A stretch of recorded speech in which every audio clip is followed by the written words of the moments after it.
Olá, amigos do Mundo Áfia, um grande abraço. Vamos para mais um resenha. Hoje, dia 22 de março, vamos analisar os 6 jogos que aconteceram neste terceiro dia de competição. Estou ao lado do Hugo Botelho, ao lado também do José Carlos Kaiber. Eu começo com o comentarista número 1 da Áfia TV, José Carlos Kaiber, que vai analisar um empate sem gols. Será que os times estavam sonolentos pelo horário das 7 da manhã? Philadelphia e Futebol ficaram no empate sem gols pela categoria Gold. Grande abraço, Kaiber. Fale sobre esse jogo. Grande abraço, Edmar. Grande abraço, Hugo. Olha, estiveram sonolentos, sim. Porque nessa chave aqui que tem o Ponta Negra, o Futebol contra o Ponta Negra foi 0-0 também. E agora o próximo encontro entre o Ponta Negra e o Philadelphia, se der 0-0 vai para a moeda. Aí imagina, né? Bom, mas vamos lá. Foi um jogo sem muita emoção, né?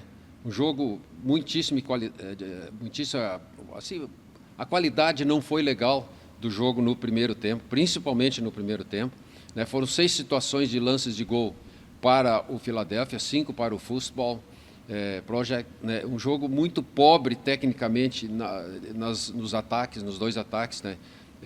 As principais situações de gol, para se ter uma ideia, foram erros no início do jogo da defesa do Futebol Project, que quase da defesa do Philadelphia, que quase culmina com gols, né, da equipe alemã, falhas do goleiro, falha de zagueiro. Essas foram as melhores situações, né, e o Philadelphia não se aproveitou dessa situação de desencontro logo nos primeiros minutos, e por isso mesmo terminou 0-0.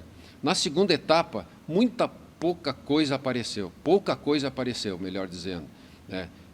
Equipes que não conseguiram ter uma evolução ofensiva, muitas vezes por falta de uma qualidade maior, outra hora por uma incapacidade também de alguns jogadores que a gente considerava ser primordiais dentro das equipes, não conseguiram resolver o problema tanto de um quanto de outro. O 0-0 se garantiu até o final da partida. Ciro, o grande destaque da equipe do Philadelphia, e Nelsinho também muito do lado dele, um jogador que ajudou muito na articulação do jogo, mesmo que isso não desse resultado na partida. E o Futebol, o melhor foi o goleiro Alex. Olha, é preciso olhar e rever esse gol, vai ser um dos mais bonitos, com certeza, não sei se será a mais bonita defesa, mas com certeza estará entre aí os 3, 4 melhores defesas da competição. Uma defesa extraordinária do Alex, que salvou o time alemão de uma derrota. Muito bem, até o Marcelo Navia, né, que fez uma bela defesa no dia anterior, comentou: olha, eu achava que eu ia ganhar esse troféu de melhor defesa, mas depois que eu vi a intervenção do Alex, ficou difícil para mim.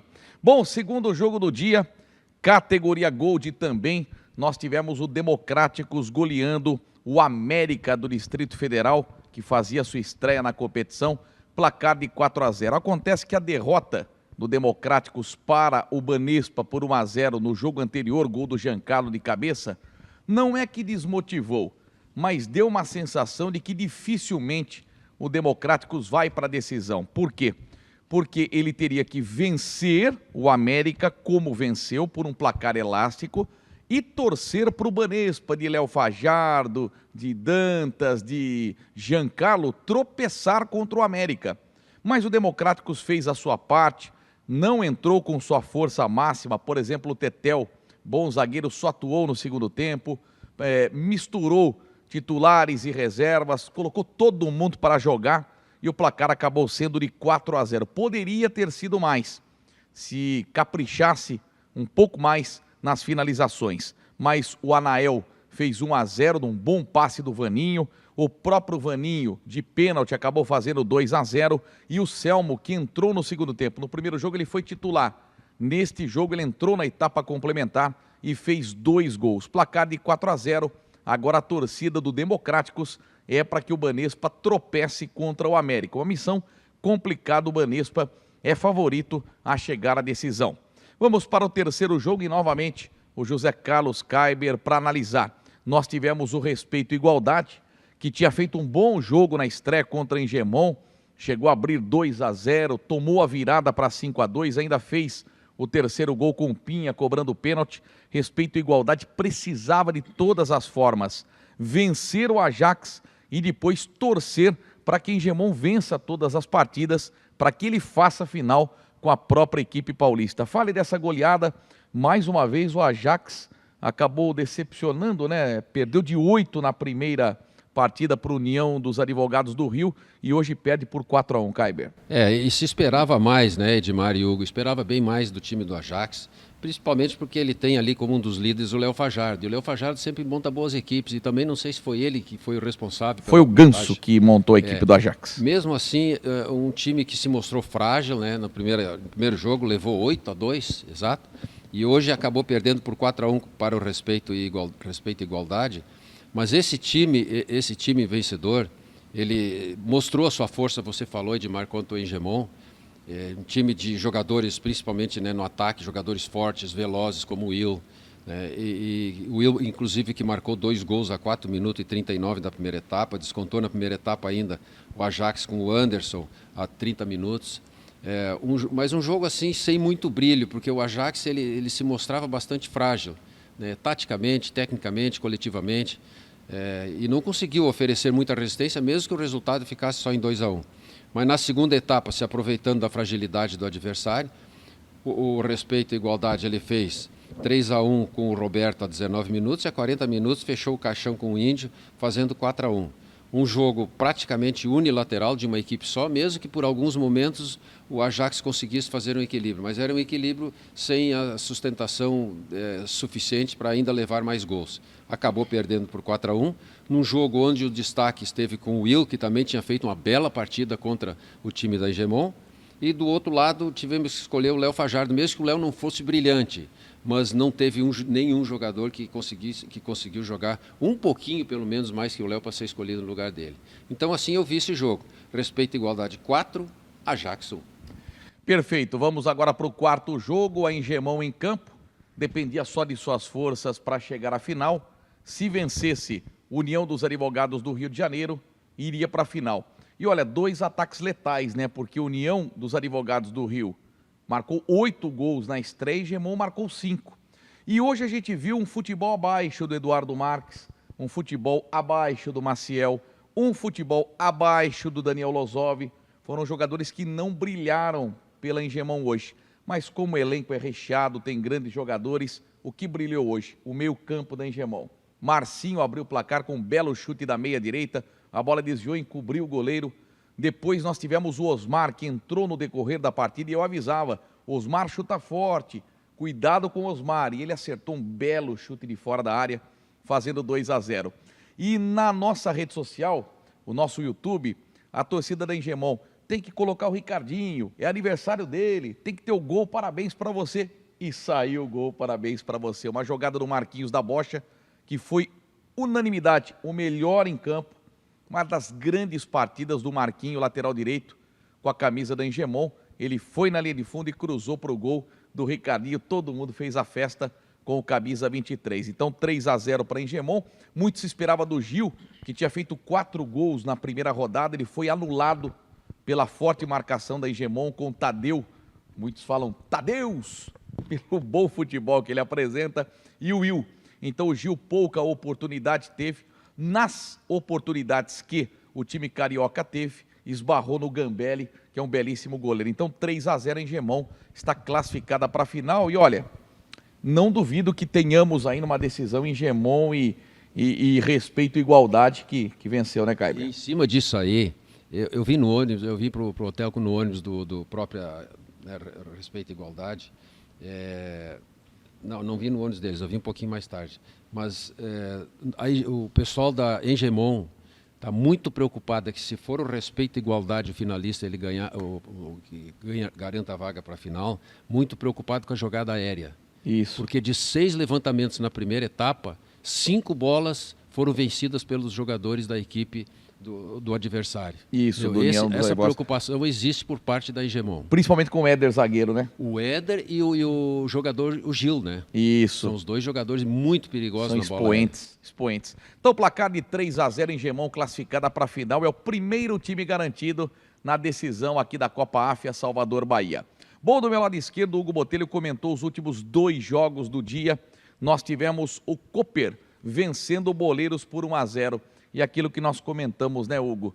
o Cooper não conseguiu preservar seus titulares, poupar seus principais jogadores, porque o jogo não estava definido, né, Hugo? Um abraço para você. Um abraço, Edmar, um abraço a você que está nos acompanhando. O jogo não estava definido, precisava fazer o resultado. E conseguiu fazer o resultado com um gol do Irra, um gol de cabeça do Irra, que é baixinho, e ele levou a melhor no momento de pura bobeira do sistema defensivo do time adversário. E o Boleiros Farinas sofreu o primeiro gol. Foi um jogo estranho, um jogo que durante 10 minutos as equipes cadenciaram. Depois dos 10 aos 20 minutos, o Cooper mandou no jogo. E a partir dali, até o final do jogo, não só o final do primeiro tempo, depois da reidratação, e na volta para o segundo tempo, alugou o meio-campo o Boleiros Farinas, mas não conseguiu converter. Não conseguiu levar vantagem sobre o sistema defensivo. Empurrava o time do Cooper, o tempo todo tentava chegar, incomodar o goleiro adversário, mas não surtiu efeito e no final 1-0 fez jus à resistência do Cooper, vamos dizer assim, que agora vai fazer um jogo extra na quinta-feira. Exatamente, sobre esse jogo extra, né? Porque logo na sequência o G40 entrou em campo contra o Fußball da Alemanha. E ao contrário, vieram dois times da Alemanha. Um deles empatou 2 partidas sem gols, mas o outro mostrou um pouco de fragilidade no setor ofensivo. Marcou um gol só no campeonato, que foi com o Steffen em cobrança de pênalti. E o G40 entrou em campo precisando vencer para forçar o jogo extra contra o Cooper. E não teve nenhum trabalho para isso, né, Hugo? Não, venceu o jogo como quis. Foi 5-0. Construiu a vitória no primeiro tempo, selou o placar no tempo final. 5 jogadores diferentes marcaram e mesmo assim o destaque foi o Júlio, segundo volante da equipe do G40, que não jogou no segundo tempo. Ele jogou tanto no primeiro tempo, ele comandou tanto, teve tanto espaço e aproveitou esse espaço no primeiro tempo que ele se transformou no melhor jogador da partida. E o Miller, o goleiro do Fußball Project, mereceu o prêmio de destaque dos alemães dessa partida, porque ele defendeu um pênalti. E do Dé, né? E mesmo que no rebote o Dé tenha feito o gol, ele pegou a cobrança de penalidade máxima. Mas é um time muito frágil. Dá para a gente fazer um resumo tranquilamente da participação do Fußball Project na Copa África pela 3ª vez. A confraternização fala alto demais, né? A festa que eles fazem, a alegria que os jogadores e a torcida fazem, é um negócio impressionante, vale muito a pena, muito legal, a gente tem a obrigação de registrar isso. E até para reforçar, Hugo, no jogo do Philadelphia contra o Fußball Project, ao final da partida, os jogadores alemães foram lá do outro lado aplaudir a sua torcida. E todos os jogadores do Philadelphia depois foram lá aplaudir a torcida alemã também. Que gesto lindo. E no final do jogo do G40 com o Fußball hoje, todos os jogadores posaram para uma foto. Fizeram um pôster com todos os jogadores, com todas as pessoas envolvidas na partida, tiraram uma foto para sempre, né? Para guardar para sempre. E eu quero aproveitar e destacar também o Jürgen, que é o capitão do Fußball, camisa 5. Zagueirão, né? Jogou demais nesta competição. Seleção ele, hein? Seleção. Muito obrigado, Hugo Botelho, muito obrigado, José Carlos Kaiber. Mais um resenha concluído e eu convido a vocês para o 4º dia da Copa África, mais 6 partidas na Arena Pituaçu, todos os jogos ao vivo na África TV. Muito obrigado a todos vocês, continuem curtindo esta que é a competição mais charmosa quando se fala em futebol master. Grande abraço, continue conosco aqui na África TV. Curta o seu sonho, viva a sua paixão!